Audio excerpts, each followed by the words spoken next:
ভাবুন তো, আপনি যদি হঠাৎ করে 200 বছর আগের বাংলায় চলে যেতেন, তাহলে কি দেখতেন?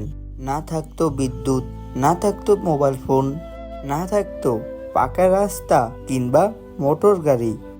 চারদিকে শুধু সবুজ প্রকৃতি, নদী, খাল, বিল, নৌকা আর সাধারণ মানুষের শান্ত জীবন।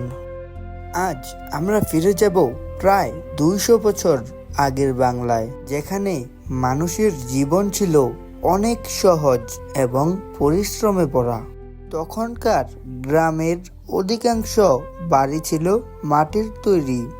ছাউনি ছিল খড়, গোলপাতা বা টিনের বদলে খড়ের ছাদ।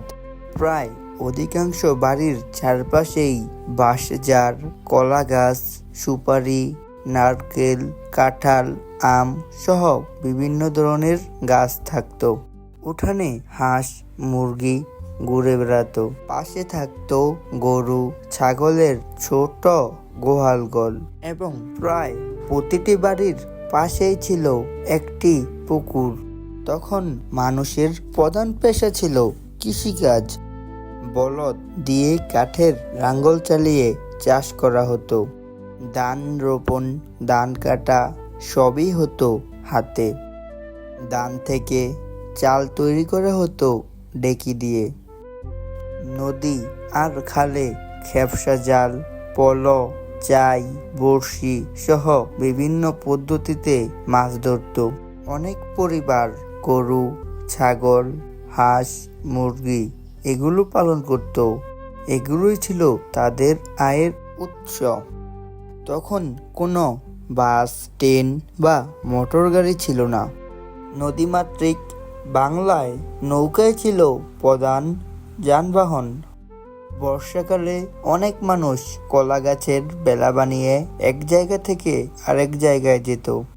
গ্রামের কাঁচা রাস্তা দিয়ে মানুষ হেঁটে বা গরুর গাড়িতে চলাচল করত। মানুষ নিজের জমিতে উৎপাদিত খাবারই বেশি খেত।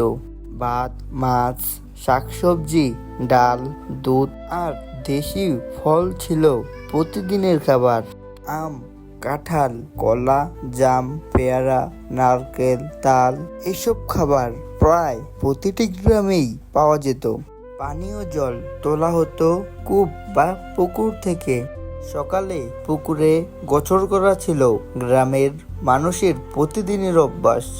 বিদ্যুৎ না থাকায় রাত হলে কুপিবাতি বা হারিকেনের আলোতে পুরো গ্রামের মানুষ আলোকিত হতো। 200 বছর আগের বাংলার এই জীবনযাত্রা অমূল্য অংশ। আমাদের ইতিহাস, ঐতিহ্য ও সংস্কৃতির সময় বদলেছে, কিন্তু সেই গ্রামের অনেক স্মৃতি বাংলার মানুষকে অতীতের সঙ্গে যুক্ত করে রাখে। ভিডিওটি ভালো লাগলে ভিডিওটিতে লাইক দিয়ে চ্যানেলটিকে সাবস্ক্রাইব করবেন। তাহলে আজকের জন্য বিদায়। আসসালামু আলাইকুম।